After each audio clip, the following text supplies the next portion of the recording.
Well, here with Piers Dudin, who's the skipper of the Holland Humber crew. Hello.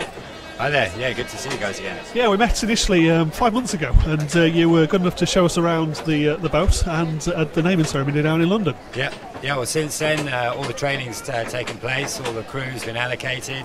So I guess since then we've been building the team, training the team, and now, as with all the other boats, we're all up here waiting for the race start tomorrow. Yeah, at that point you knew you were going to be the skipper, but you didn't know who the crew was going to be, who you're going to be with. How are you feeling knowing that you've got 50 people behind you? Do you feel confident? Yeah, really confident. You know, we've had a good couple of months. I think we're in a really solid place as a team, and chatting with the other skippers, I think everyone's really looking forward to getting going. I think everyone's happy with where they're at and looking forward to getting out there and going racing. So last time round you were unlucky and came a close second. Think you can go one better this time? Well, yeah, that's been coming up a few times now. Obviously, Danny Watson did a fantastic job last year. He definitely hasn't done me any favours by coming second, I can tell you that much. So, you know, it's a long race. There's a lot of points sort of late on in the race. Initially, the focus and the primary goal is just to get the boat and the team established and happy and, you know, really start the ball rolling. So, how did you get into yachting? Well, I guess I grew up sailing with my family. I was quite lucky. My parents were into sailing, and so we grew up sort of doing dinghy sailing, and then I just sort of kept running with it from there. I started skipping at quite a young age, and I've been working professionally in the industry for the last 7 or 8 years. So, yeah, just full time really. So, what qualifications do you need to be a skipper? Well, I guess there's plenty of paper qualifications, you know, in terms of the ROA sort of ocean yachtmaster stuff, a few medical qualifications, but really in this context, you know, you just need the willingness to keep putting it out in terms of the training side, and you know, just keep the willingness to keep developing your team. So how do you prepare yourself for spending 10 months at sea?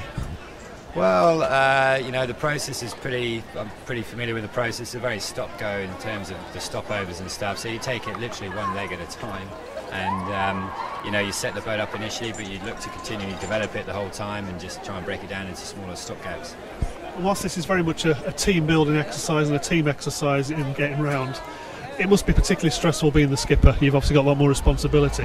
No, I wouldn't say it's stressful. There's definitely that underlying responsibility there, but it's something I think all the skippers are familiar with and happy with, and the crews, you know, they start to take the big role in their own responsibility as well. So I'm sure the skippers have the overriding responsibility, but I don't think it really translates into so much stress. You know, in many ways we have the easy job because we're very familiar with the process of setting a boat up and sailing offshore and heading out to sea.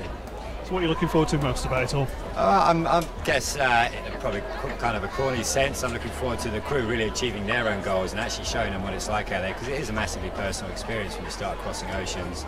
We're obviously doing it in the context of a race, so that's going to be exciting as well. But I guess everyone has their own individual achievements there, and really looking forward to you know, helping, you know, the crew achieve those. Have you got any particular part of the around the world race that you're looking forward to more than any other? Yeah, I guess I'm looking forward to going down to the Southern Ocean, especially between Cape Town, South Africa, and Fremantle. There, that's the Southern Ocean is a real mecca for sailors, and to go there with these boats in the context of the race would be pretty special. A lot of people that we've spoken to today have sort of said that that area and also going from Australia on to China, I can't pronounce where it is. That's the one. Is the particularly challenging bits of the course. Yeah, getting in and out of Qingdao is going to be tricky. It gets very cold there, and there's a lot of upwind sailing.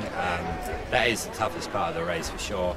I mean, the leg from Qingdao to San Francisco, that's a world-class endurance event in itself. So, you know, it's very cold. It's pretty dark because it's still like the Northern Hemisphere spring.